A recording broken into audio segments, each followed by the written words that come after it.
If you love discovering exactly how history ends up shaping our daily lives, and especially what ends up on our dinner plates, well, you are in exactly the right place. Today, we're exploring this really fascinating era of working-class ingenuity during the massive inflation crisis of the 1970s.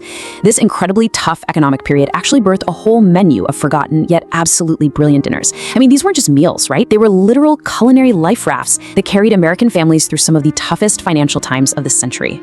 Okay, so let's dive right into this. How did millions of American families suddenly just stop buying meat in April 1973, but somehow still eat incredibly well? It sounds like a total riddle. Imagine an entire country deciding to just walk right past the butcher aisle, entirely refusing to buy the absolute main staple of their diet, and yet nobody went hungry. What exactly happened here? And more importantly, how on earth did they pull it off? Well, the papers back then called it the Great Meat Boycott, because almost overnight, the price of meat had pretty much doubled. Literally doubled. It was this massive shock to the system, and it sparked these huge nationwide protests that were, heavily documented in the news at the time. But there was a huge part of the story that didn't make the front page. Behind closed doors, mothers and home cooks, they didn't panic. Instead, they seamlessly stepped up. They relied on older, highly effective, super budget-friendly recipes that had been passed down from previous generations to just keep their families fed. They knew exactly what to do. Which brings us to part 1, the art of stretching. So, the absolute secret weapon of the 1970s kitchen was the humble starch. By using super cheap bulk bases, think bread, rice, and noodles, cooks could exponentially expand a single meal. For instance, a 10-cent can of peas poured over toast became a really hearty dinner known as creamed peas.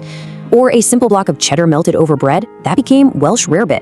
And get this, a single 25-cent box of macaroni mixed with just a tiny bit of ground beef and some tomato sauce magically turned into goulash, a dish that was heavy and rich enough to feed an entire family for days.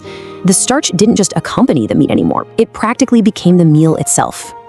And that specific ingenuity gave rise to what we can call the under-a-dollar dinners. You've got Beanie Weenies, which combined a 20-cent can of beans with a 69-cent pack of hot dogs. Or consider pancakes for supper. Literally just flour, water, maybe an egg if you had one, and a little oil. Now, today, we often look back and dismissively call these dishes kid food, right?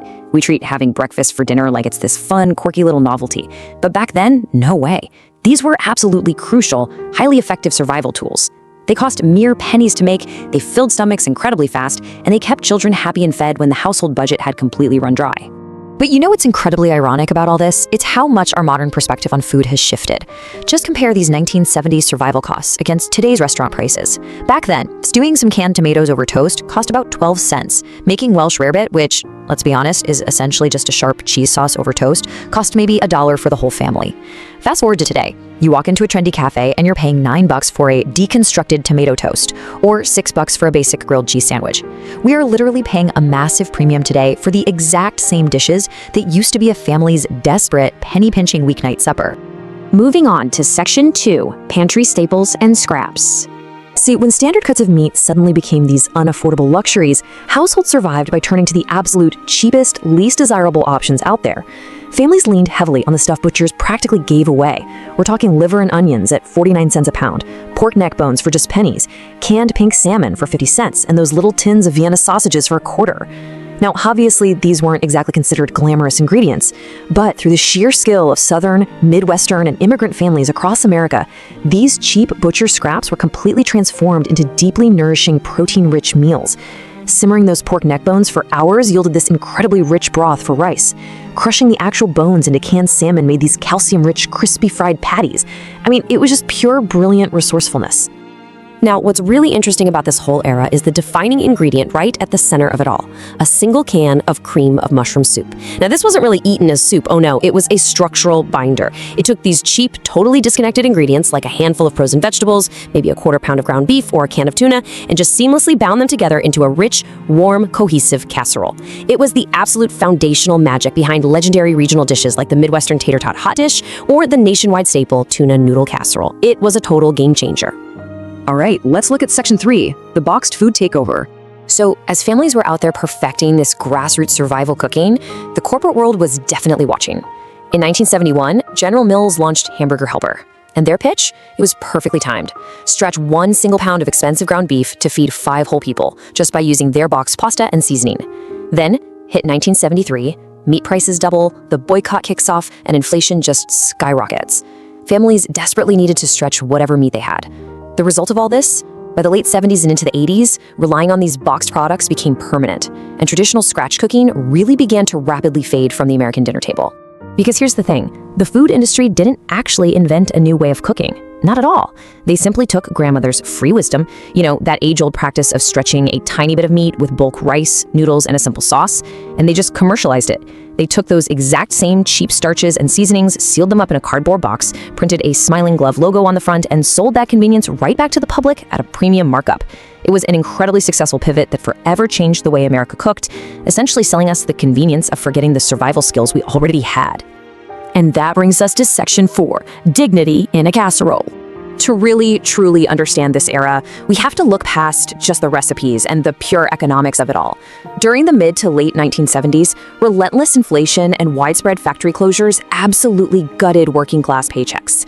And there was this profound, quiet shame attached to suddenly needing food stamps, or, just not being able to provide like you used to.